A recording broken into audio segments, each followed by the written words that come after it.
What up? We're making devil's food cake today.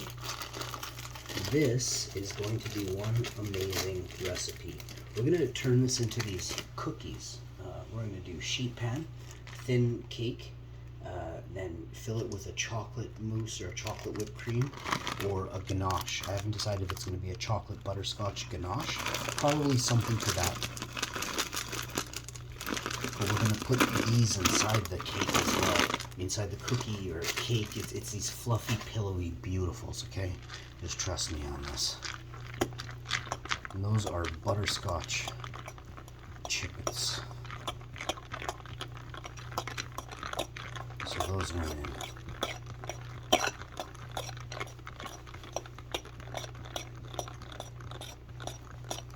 And then I'm going to get a saucepan and put together a double boiler. And we're going to make our chocolate ganache. It's either going to go on top or on in the middle, which in the middle might be a little messy unless we kind of, we'll see.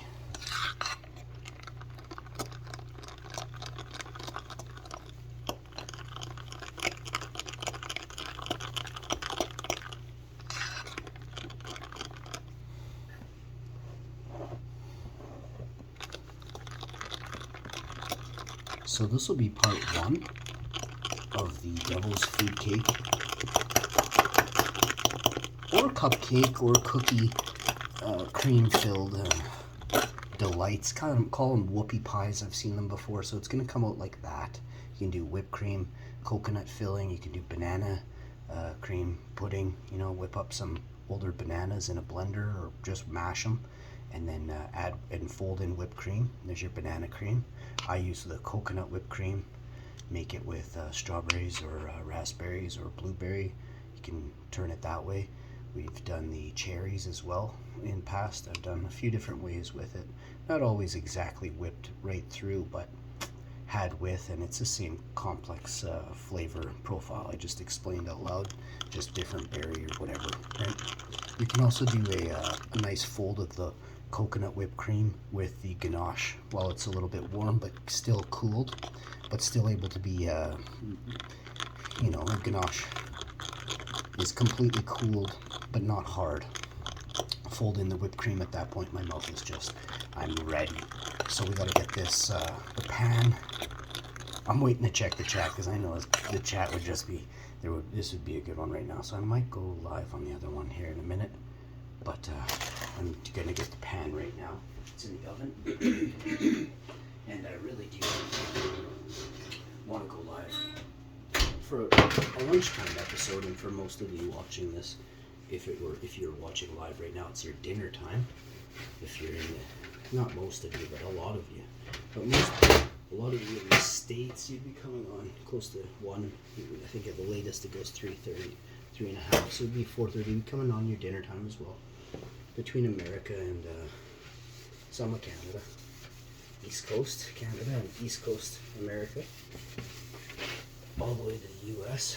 I mean all the way to the UK.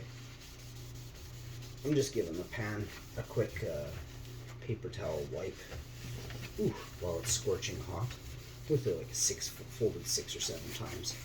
And then I'm going to oil it. And then we should go. So this is beautiful. And it's very, very nice to do this. You ensure that you're using a clean pan. Man, the Cake Boss pan hasn't looked this good for so long. I'll get it a bit cleaner next week, but for now it's going to be perfect.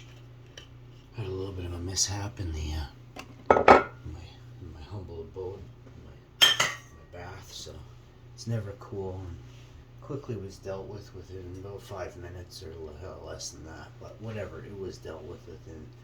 I had to make a judgment call right away, and within 10-15 seconds I had said no twice, maybe yes once, and then I was like, screw it, call, let it be known, and then just deal with it. Fine now, totally fine.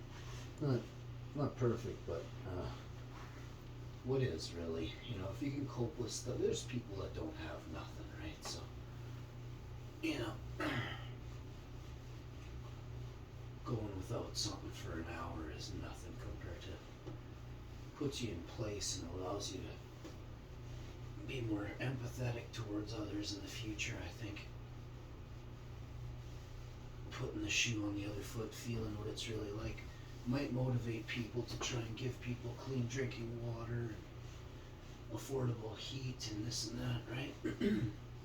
Right now, some of the poorest people can't afford heat. But what happens when, the people that make twice as much, or 3 or 4 or 5 times as much as the poor people, can't afford heat? And it's down to like 10-12% of the population can actually afford heat, food, running water.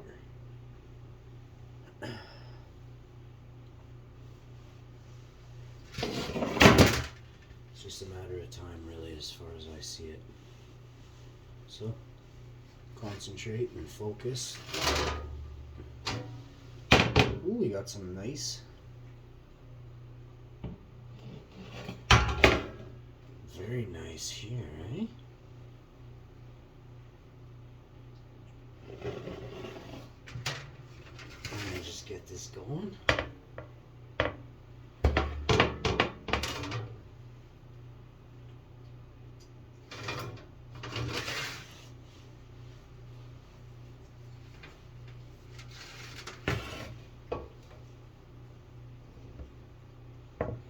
So once the pan is completely nicely oiled, very well oiled,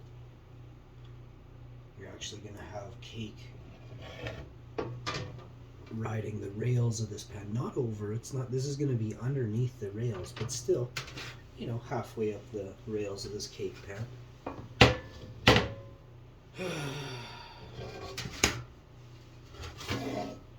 I hope everybody's going to be okay in the world, but it's going to take some figuring out.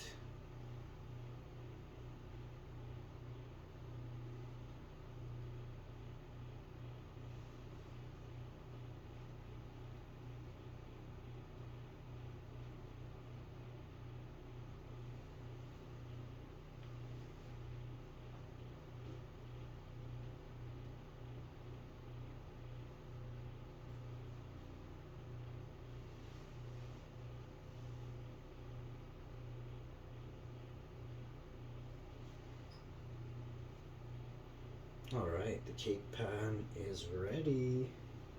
A nice high little touch on here, so that's good.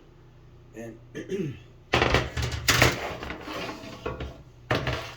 again, we're using that Cake Boss pan. I'm going to show it to you right now in a short video, so I'll bring that up quick here. You'll keep watching this one.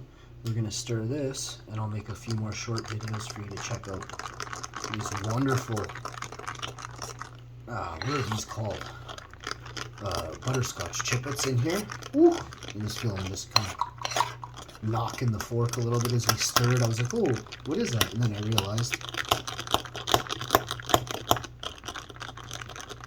So you always want to, check the bottom of your cake, your mixing bowl, and ensure that there's nothing on the bottom.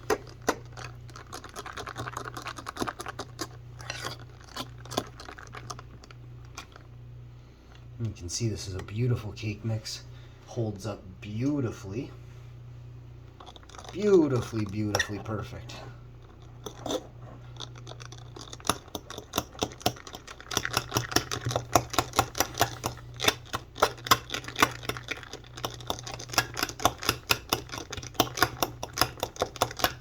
Come on. There it is. There it is. See that? That's how we do it. And that's going to do it. I'll see you next time. Just kidding. We're going to pour this into the pan. Waited all that time, right?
Next, now you're gonna just put like that, and like that, and next up,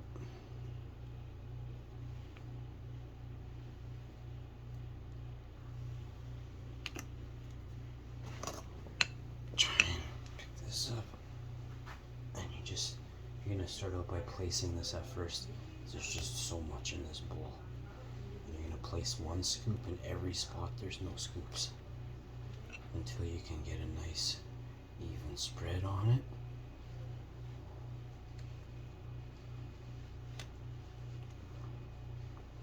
Remember, oh dude, don't do that. Remember, you can just place it on top now if it's kind of getting oily on the one spot because it's pushing it.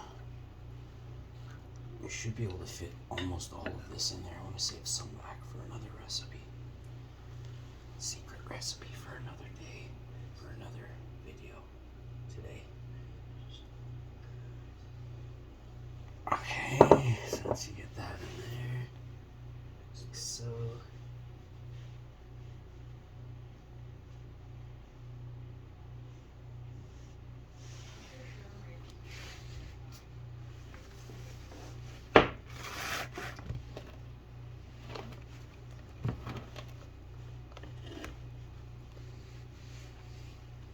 It's almost like a fine icing. Just spread it around. It's okay if there's some oil there, it'll find its way past that and go around there. Same with here, you can actually just get it to go back faster than the cake will. And then it'll find its way. Okay.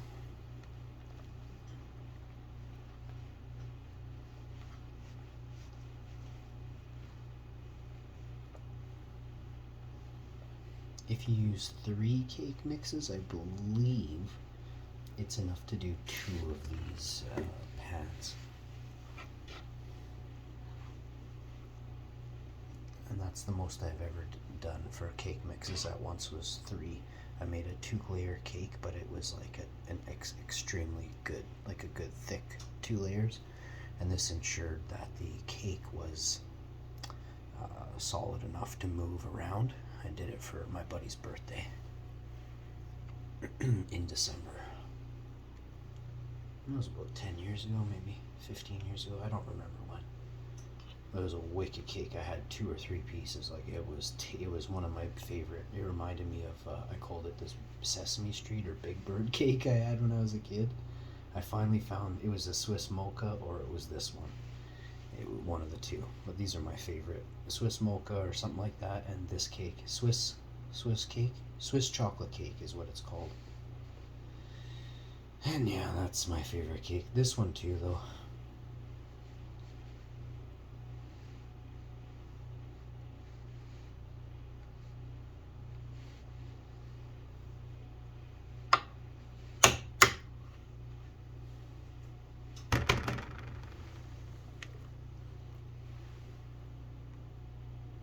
You can just go around and fill the edges where it's not perfect, because you want to make one that's a perfect, all around perfect sheet pan.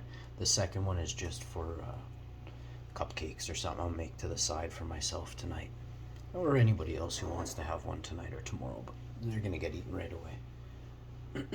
There's not gonna be that many, maybe 6 or like a dozen. No, not even. Like there's enough here for 3 or 4. So I could always make another cake mix, but I just make them strong enough that I enjoy them.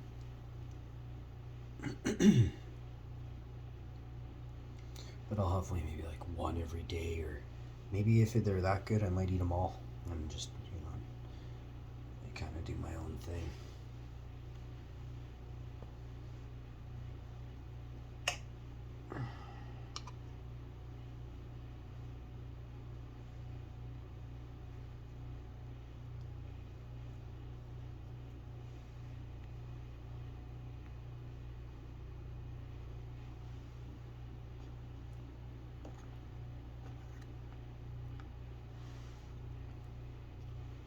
So that looks minty, super perfect. So this will be the trial run for my birthday cake, I guess, except this time I'll get it right and I'll get some mocha cake mixes. Mouth is watering. So, oh, and you can actually lick your fingers. I forgot that, but it's okay. That's kind of, I don't like doing that. It's kind of gross, especially when you're cooking for other people. It'd be different if I wanted to taste it, but it's not going to be, I can smell what it's going to taste like, and it's heavenly. So I'm going to check my oven here. The oven is too hot. What do the cake mixes say that it wants to cook at? Because I'm using a specific pan that's not even listed here. 35 minutes at 350. So I want to cook this for 20 minutes at 400 type of thing. But I'm not going to cook it 400. I'm going to turn it down to 350. And now I'm going to cook at 350 for 20 minutes. 25 minutes. And that should make it spongy. Alright? Peace. I'll see you on the next one. And I have this much cake batter left over.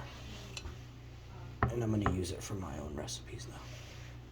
Join me on those episodes on my other channels that are featured somewhere all around the internet. Peace.